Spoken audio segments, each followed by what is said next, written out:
Hello, and welcome to today's subscriber contract, Electrifying Falls, set in Dartmoor and supplied to us today by Paul Anderson 37. So on to our briefing. 47 has taken a second job as a handyman. Hilarity ensues. So moving on to our targets, and today we have 5 of them along with 4 objectives. So for today's challenge, we'll be starting as the mansion staff.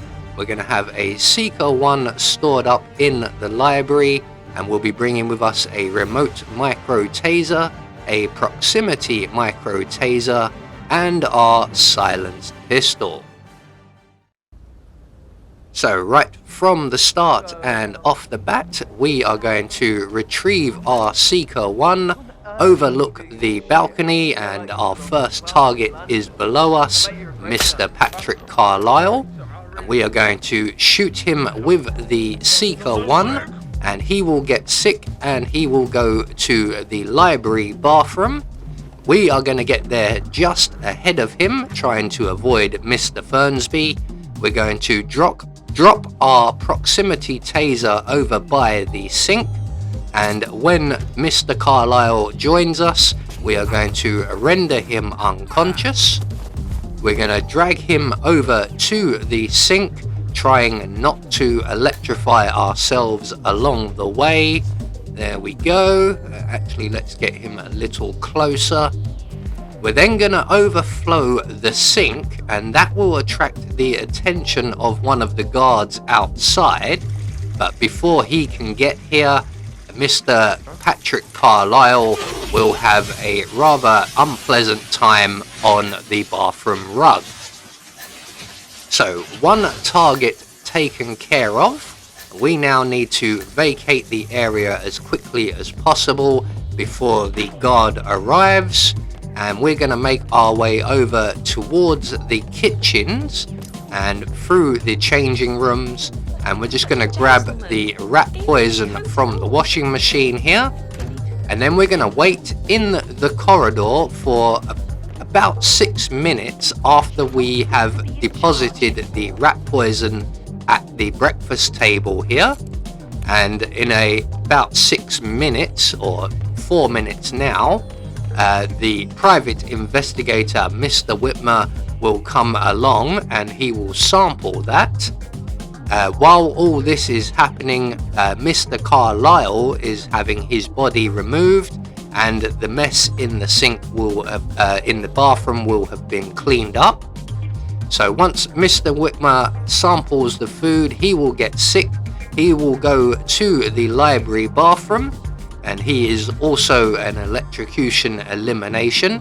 So just like we did with Patrick, we're going to drop our remote taser by the sink, render Mr. Whitmer unconscious. We don't have to worry too much about triggering the taser this time, even though Patrick did it for us last time. So we're just going to position Mr. Whitmer by the sink, overflow the sink, which once again will attract the attention of the guard outside, and once again we will have to vacate the area rather quickly. So that is 2 targets taken care of, and we're now going to move on to the first floor, and our next target, the lawyer, Mr. Aaron Ford Jr. So we don't have a lockpick with us, so we are going to have to go the long way. So we're just going to make our way around the entrance hall balcony, avoiding the enforcer as we go.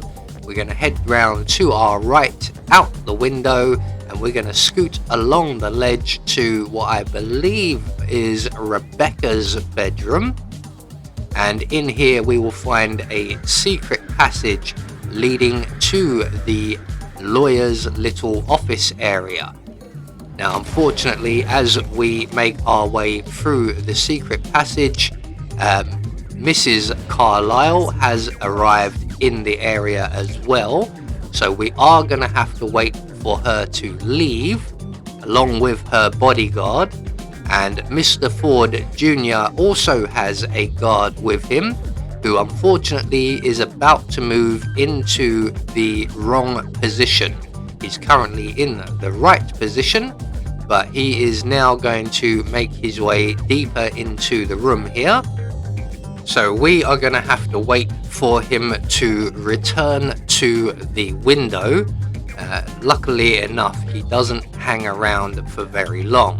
If we had a bodyguard's disguise on, we could dismiss him entirely, but we don't. We are wearing a bow tie. So once the bodyguard goes back to the window, we can then make our way into the room. We're going to render the bodyguard unconscious and then take his outfit, as it is a requirement for the rest of the contract. And from here on out, the contract will slow down somewhat. So we're just going to grab the soda can from the desk here, render the lawyer unconscious. He is an accident fall elimination, so we are going to drop him out of the window and onto the green delivery van below. Down he goes. Timber! And that does not look like a very comfortable landing.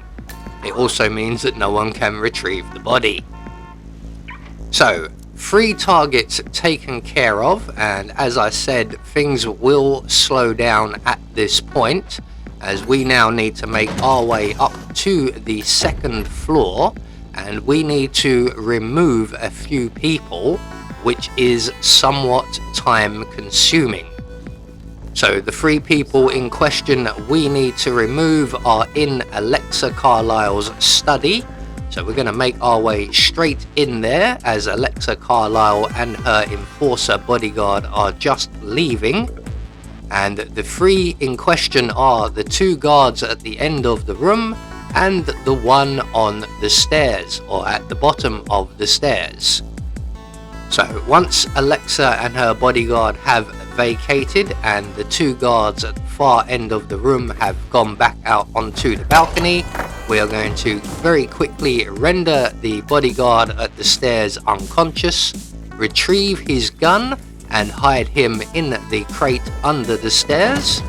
We're then going to make our way out onto the balcony, and we're going to drop the pistol we've collected on the floor, and then we're going to move a safe distance so that the guard doesn't think that we are the ones leaving weapons lying around. He will find the gun and he will take it away to the nearest footlocker, which actually is quite a distance. He's going to be gone quite a while. While he's gone, we are going to deal with his colleague, who is currently stationed right here. So we're going to render him unconscious, again collect his gun. We're going to hide him in one of the 2 crates provided at each end of the balcony. And then all we can do is await the return of the other bodyguard. And this is where the time consuming part comes in. So he's going to come back into the area eventually. Unfortunately for me, his timing is such that Alexa Carlisle is also in the area. So again, we're going to wait for Alexa and her bodyguard to vacate the area before we pounce on the bodyguard here. We're going to hide him along with his colleague in a crate, once again retrieving his weapon. Where's the door? Ah, there we are. So again, we will be in for another long wait, as Alexa Carlisle and her bodyguard are both our remaining targets. And they have just left, so we are going to have to wait for them to return. And what we're going to do is make our way up onto the upper level, and once we're up here we will pull out our Seeker 1 and we will await their return. When they do return, we are going to remove the bodyguard temporarily whilst we deal with Alexa. And here at this point things will go one of 2 ways. So once Alexa makes it into the room, she's gonna start a phone call with Mr. Don Yates, or leave a message for him at the very least. We're gonna shoot the bodyguard in the back with the Seeker 1. He will then vacate the area whilst also no longer being an enforcer, which means we can now head straight down the stairs, and we were going to position ourselves behind Alexa. We're just going to give the bodyguard a bit of time to escape. We're then going to pounce on the matriarch here, and then we can then throw her over the balcony and we can deal with her accordingly. So at this point, once we've dealt with Alexa, we have two options, or two ways this will go. The bodyguard will return to this room after purging himself and look for Alexa. So we're going to place one of the weapons we've collected on the floor and position ourselves behind the chaise lounge, or the bodyguard will head straight off and into the garden, which in this case is what he has done. So if he comes in to collect the gun, just get behind him, render him unconscious and throw him over the balcony as we did with Alexa. In this instance, the bodyguard will make his way all the way down to the ground floor and out into the gardens, and we are going to get there ahead of him. So here he comes now. He's going to go and position himself by a small pond, and what we're going to do is creep up behind him, and just before he gets to the bench we are going to render him unconscious. And you're probably wondering, how are we going to get him in an accident fall? Well, it turns out that this pond is bottomless, and if we drop him in, he will not drown, he will have an accident fall. Don't know how that counts, but it works for me, and all we have to do then is make good our escape, and our available exit is the bridge exit. So there we go, one more subscriber contract taken care of, and once we're across the bridge we will get confirmation all of our targets have been eliminated according to plan. We've met all of our objectives, and that will gain us a Silent Assassin rating. I have been Anubis, and I will see you all in the next video.